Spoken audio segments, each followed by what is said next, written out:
Evidence of Shropshire's industrial past can be seen throughout the countryside. Although famed for producing iron, it was only one of the raw materials at the centre of the Industrial Revolution. Shropshire once had a thriving oak bark tanning industry. Almost every village would have had a tannery, sometimes more than one, to cure the local hides. Although once one of the UK's top 3 industries, sadly only a handful of leather tanneries remain. But one Shropshire tanner survived by crafting a unique business and taking his modern British leather goods to a world market. My name is Bradley Byrne. In 1984, we started Bradleys the Tannery to tan our own leather, make our own products here in Bridgnorth, Shropshire. I've got a factory here. I can walk to work in 5 minutes, but I also travel the world and sell my products all over the world.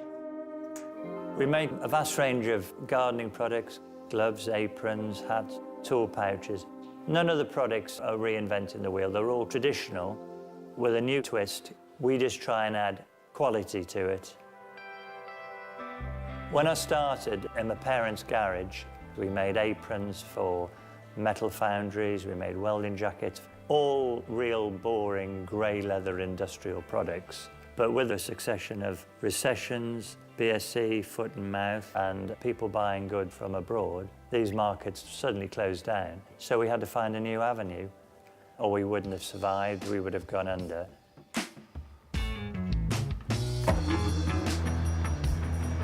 When I make something like an apron, the raw material is first trimmed, sorted, it's shaved on the shaving machine.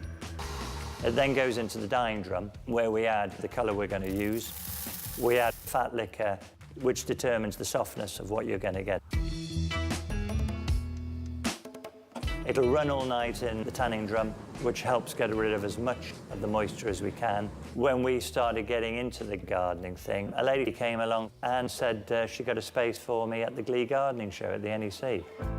It was probably the worst stands ever seen at the NEC, and we stood there without a price list, without a brochure, 2 or 3 products. A lady from Japan came on, saw an apron we'd made that morning, asked me the price, so I thought of a price. She accepted it and ordered 1,000, and that was where what we do now started. All the machines I have in this factory were purchased when other companies were closing in the 80s and 90s. 250 tanneries in 84, down to about half a dozen now. It couldn't be done today because the machinery's either been exported or scrapped. So we've got to look after the bits we've got.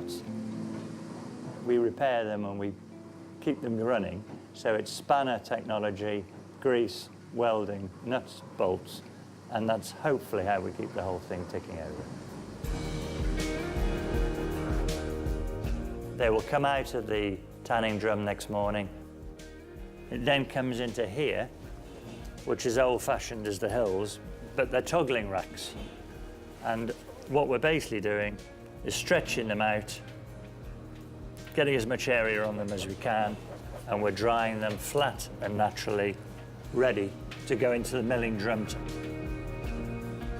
It's just basically running them round and round on top of each other, rotating them, dropping them in the drum. They come out of the milling drum. They'll go to the selection table where they're cut out into the apron blank. I have 4 other people that work in here with me, cutting, press work, assembly. You do get a buzz from seeing something that you've made in, you know, a 5-star shop. People are buying into it all over the world. They know it's been made by hand, it hasn't been mass-produced. It's not an heirloom, it's something to be used, but it's something that's going to last. You know, it hasn't been a rags to riches story, it's more like a rags to rags slow burn. It's taken 40 years of hard work. We're never going to be a multinational, we're never going to be massive. We're always just going to be a nice small company that can keep people employed, make nice products, all make a decent living, and that's all I really ask for.